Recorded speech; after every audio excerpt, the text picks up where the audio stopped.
Calgary Shepard. Thank you, Madam Speaker. It's a delight to see you in the chair. I was hoping that you would be the chair occupant during my intervention on this particular issue, because you and I share something in common, Madam Speaker. Maybe in my case, it was my formative years. I went to school, obviously, on the South Shore of Montreal. I grew up in Brossard. I believe you are the member for that region as well. You will know my elementary school, Harold Napper, that many people went there, including one of your predecessors, whose wife was the director of the school, and I went there. But also, something we share in common is we both survived the 1995 referendum, and you lived through the sponsorship scandal. And so that's where I want to begin, because those events, the 1995 referendum, the sponsorship scandal, made me a conservative. It convinced me that the Liberal Party of Canada was corrupt and would be infinitely corrupt into the future. And I remember the table talk with my parents, my friends, people that I knew, and that became kind of the common accepted wisdom that the Liberal Party of Canada would always be corrupt and there was no way to save them. And I find myself now in this chamber here, privileged from the people in the riding of Calgary Shepard who have sent me here to speak on their behalf, and it's happening all over again. This time, instead of the acronym being the sponsorship scandal, the Scandale des commandites, like they said it in French, it is now the SDTC, or in French, le TDTC scandal. In this case, it's 8 times larger than the sponsorship scandal was. We're talking about up to close to $400 million that was corruptly awarded to friends of the Liberal Party. $400 million. Taxpayers work incredibly hard to earn a living in this country, to then pay their taxes, to then see it awarded corruptly. So there are 2 parts to my intervention today. The first part is to talk about the Speaker's ruling on this matter, and the second part is the contents of those documents that has led us to this moment, and on why the Liberal Party, the governing party, is blocking the work of Parliament. It's not allowing us to proceed, because this could all end if they would just release all the unredacted documents to the parliamentary law clerk. It ends right there. We trust the law clerk. I, in this situation, am fine with the RCMP looking at the documents. They have a statement they've put out. If they find nothing of value in the documents, the matter ends there. It's quite simple.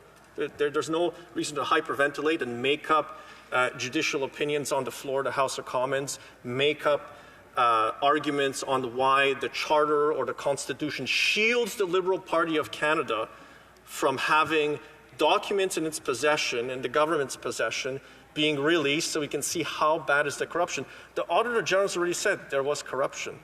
The Auditor General has already ruled on this, and the Speaker has ruled as well. And this House ordered these documents to be produced June 10th in a vote that was 174 to 148.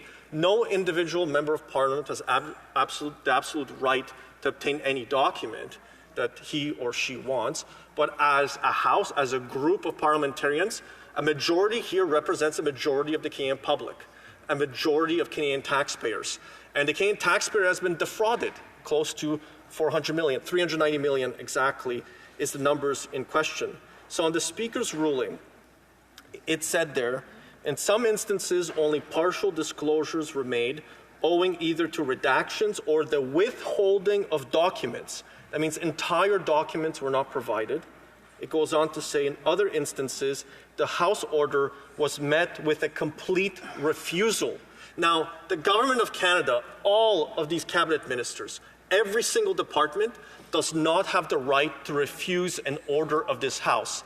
The Speaker goes on to say whether it is wise to do so, not wise to do so, is beyond the point. The House has an absolute right to government documents because this place, the majority of members of Parliament, approved the spending. The government exists because Parliament approves the spending. So we own these documents. These are ours. So when we request for them, when we call for them, when we demand them to be given to the law clerks, they have to give them to us. We want them. We're not saying give us all the documents across all of the government of Canada. We're saying specific to the SDTC, the Green Slush Fund scandal, to give us the documents.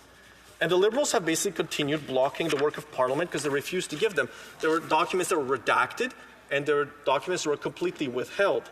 Now, in the early interventions that led to the Speaker's ruling, the member for Windsor West spoke, He argued that the order for the production of documents should be respected. The New Democrats were right, absolutely right in that.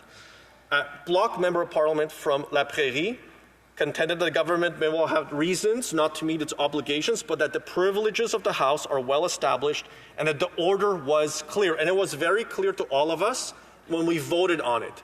The time for debate was then. And at the time, the government House leaders should have made the arguments that are being made now by different Liberal Party members of Parliament and parliamentary secretaries, but they didn't make those arguments because I went through the record, and those are not the arguments that they were making.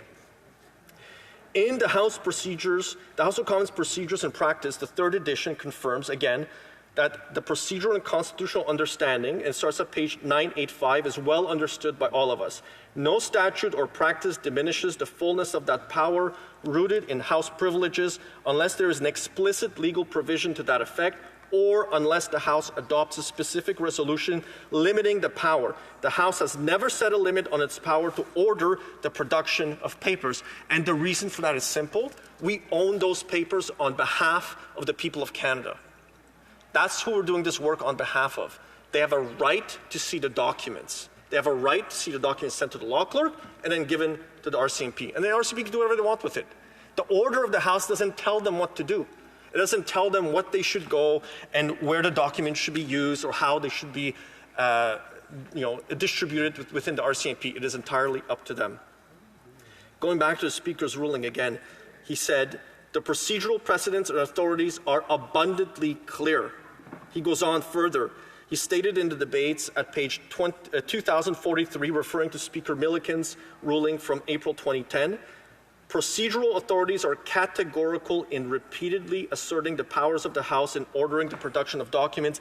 No exceptions are made for any category of government documents. I do not understand why the government keeps insisting that Speaker Milliken was wrong. And I'll say this, Speaker Milliken, I think we can all agree, in the modern history of our Parliament, is probably the best Speaker we've ever had. Like, I will say that if you go through his rulings, wise Speaker indeed. And I'll say also, was a member of my political formation, still a wise Speaker, still a man I think many of us would lean on when it comes to procedures of the House. So I cannot believe that the government of Canada, the Liberal Party of Canada, is rejecting his own words that were said in this House on the production of documents. So on going beyond the House of Commons powers, which has been an argument the government House leader made, again the Speaker said, and he said with respect, that these concerns ought to have been raised prior to the motion's passage, to its adoption. The House has clearly ordered the production of certain documents, and that order has clearly not been fully complied with. The Chair cannot come to any other conclusion but to find that a prima facie question of privilege has been established. So he's basically said that the government is in contempt of an order of the House, in contempt of Parliament. It's simple. This all ends when they give all the documents to the law clerk. We're not saying give it to the official opposition leader. Don't give it to me. Give it to the law clerk of the House of Commons, appointed by the government. Like, it's very simple. Just give it to that person who will see the documents unredacted and then will transfer it to the RCMP. There is no great complications here. I think one of my favorite lines that I've heard in debate is, when someone breaks into your house, do you call the police or do you call a committee?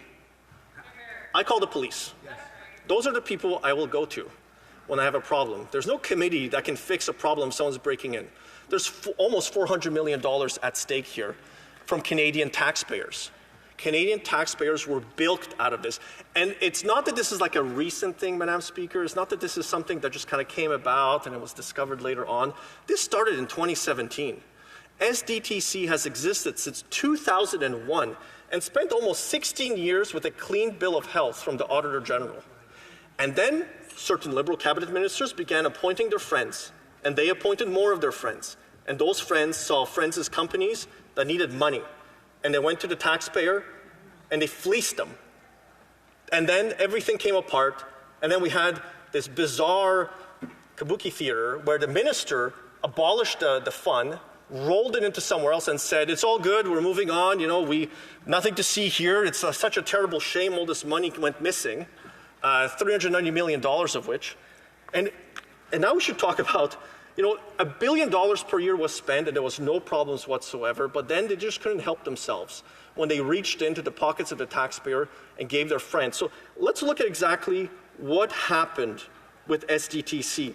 So it's the Auditor General's report that found that there were hundreds of millions of dollars that were not just misspent, but they were corruptly awarded to the companies, sometimes of board members making the decision at the board.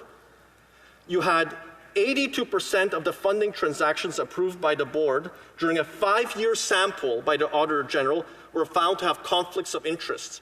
82% had a conflict of interest. I cannot imagine an instructor, a professor, a teacher out there who's teaching corporate ethics who would look at that and be like, that's okay, we should just roll things under the rug and just move on. Mistakes were made, not so bad. And this was an Auditor General 5-year sample. She did not even have the opportunity to look at all of the cases of all of the awarding of money.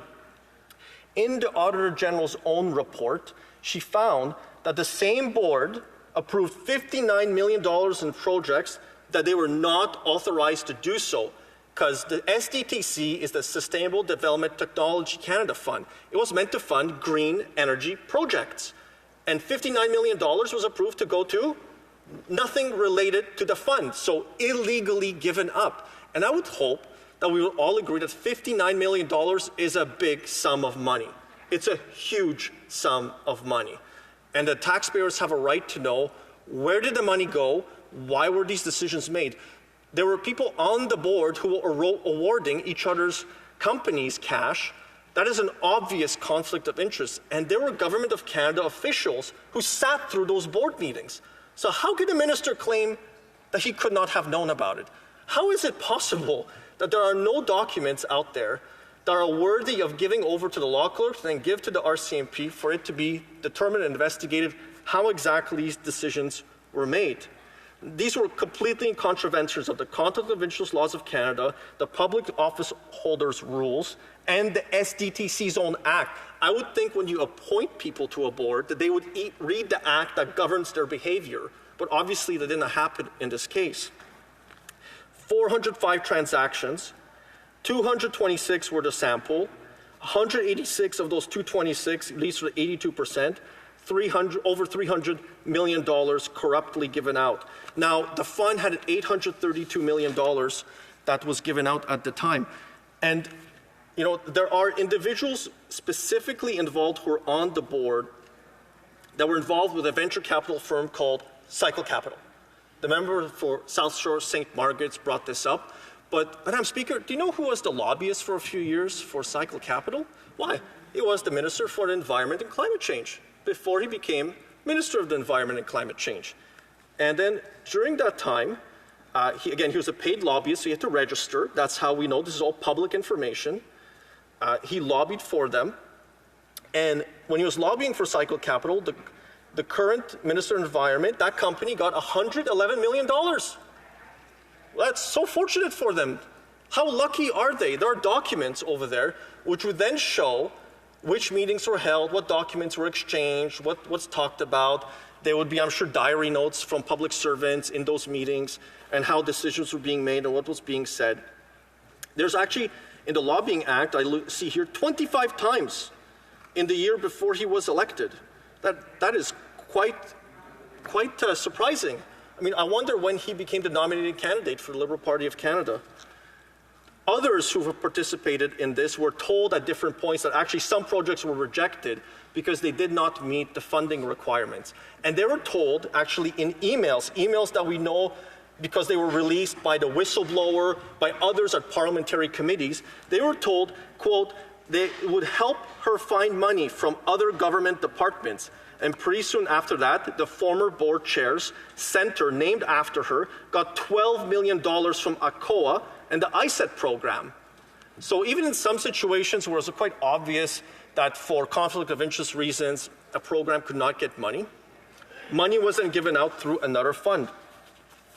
So 9 directors, according to the Auditor General, accounted for the 186 conflicts. 9 directors, 9 individuals appointed by the government, appointed by the cabinet to sit on this board and make decisions. And they made decisions. The sponsorship scandal, Madam Speaker, was around $40 million, as I remember it. And I'm sure with inflation adjustment, that's actually a bigger number now. But $40 million is still a lot of money. It's still an incredible amount of money for the taxpayer. We're talking close to $400 million in this particular case, a much, much bigger sum. So the minister said back in June that there would be new transparency rules or new transparency measures that would be introduced. And now the Liberal government is giving out money again. Not a single bit of that information is being made available anywhere on the new website. SDTC used to put out a quarterly report on every single company. And the new fund, whatever has been rolled into, it doesn't do that anymore. It's silent, it's hidden. There's no more information being given out. We're supposed to believe that it was only those 9 directors that were directly appointed by the government. You know? In 2017, the government went out of its way. It replaced the board chair because he was inconvenient and appointed their own person into that particular role. And that person participated in some of that conflict of interest decisions, sometimes to give even her own company some of the taxpayers' own dollars when they shouldn't have at all. So this goes on and on and on and on. And like previous members have said and others have mentioned in this House, this is not the first time that the Government of Canada, that the Liberal cabinet, is refusing to disclose documents. Winnipeg Labs, they actually took the Speaker to court to stop the release of detailed documents from the Winnipeg National Microbiology Lab, and has gone through 2 parliamentary committees now to try to extract those documents. They even called an election to avoid having to release the documents. There was the SNC-Lavalin scandal, which the Prime Minister claimed on live television during a press conference that there was nothing to see here and nothing was going on, and that proved to be untrue as well. There was the We Charity scandal, foreign interference campaigns. And again, in every single situation, at first the government refused to release the documents. Madam Speaker, as I often do, I have a Yiddish proverb because I feel this whole situation is like a bridge, but I want to read it into the record in its original Yiddish. I'm going to practice. Sein Wort soll sein a Brick, Wort in a Meuer gehat, Arit Bertstrungein. And the translation for the interpreters is, if he, the government's word were a bridge, I'd be afraid to cross it. If we are to believe the government's argument right now, that for charter reasons, for constitutional reasons, they can't release the full documents that the Speaker has ordered released based on a majority vote in this place of all the MPs, and they're making a bridge out of it, I would not cross it. I would tell every single person in my riding of Calgary Shepard, you cannot trust their words.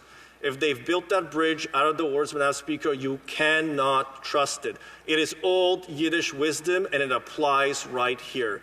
This all ends when they release all of the documents. It is really that simple. And then we can get back to the normal work of this House. There's actually, I believe, another point of privilege that's coming up after this involving another Randy, and other Randy, I'm told, that also has corruptly done things. And so we're also trying to figure out what is there. In anticipation of a question I am very likely to get, I do want to remind the other side of 2 times the Prime Minister has commented about criminal charges being laid, about the RCMP-linked criminal charges. One is from February 2018, the Prime Minister said, the police investigation of Vice Admiral Mark Norman will inevitably lead to, quote, court processes. And then in another article on May 12, 2019, he said, he told reporters at a press conference that Norman's case will likely end up before the courts. That's a quote. And then he goes on, in a 2018 town hall, he said that the case would inevitably lead to court processes. That's about criminal court charges in that case. They ran through the mud a senior, decorated vice chief of defense staff to suit their own goals, and now they claim to us that for reasons they can't tell the RCMP what to do when they've done it themselves, and now they can't do it. I don't believe them. Don't walk across that bridge. Give us the documents.